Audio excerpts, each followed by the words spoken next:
अक्कलकोट येथील श्री वटवृक्ष निवासी श्री स्वामी समर्थांचे निस्सीम भक्त असलेले पुण्यातील रहिवासी तथा पुणे येथील वेस्ट झोन शोरूमचे संस्थापक ऋषिकेश कोंढाळकर आणि कुटुंबियांचे मदतनीस व स्तुत्य उपक्रम हे दीन दुबळा समाजासाठी लाभदायी असल्याचे मनोगत येथील श्री वटवृक्ष स्वामी महाराज देवस्थानचे चेअरमन महेश इंगळे यांचे सुपुत्र प्रथमेश इंगळे यांनी व्यक्त केले।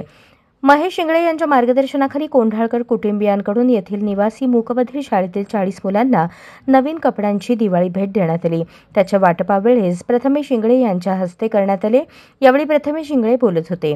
यावेळी कोंढाळकर कुटुंबियातील ऋषिकेश कोंढाळकर, अनिकेत कोंढाळकर, स्वामीनाथ लोणारी, प्रथमेश इंगळे यांच्या मित्रपरिवारातील दर्शन घाटगे, आदित्य गवंडी, समर्थ स्वामी आदींसह निवासी मूकबधिर शाळेतील शिक्षक, शिक्षकेतर कर्मचारी उपस्थित होते। अशाच नवनवीन अपडेटसाठी जनता राज्य न्यूज चॅनलला सबस्क्राइब करा, लाईक करा आणि शेअर करायला विसरू नका।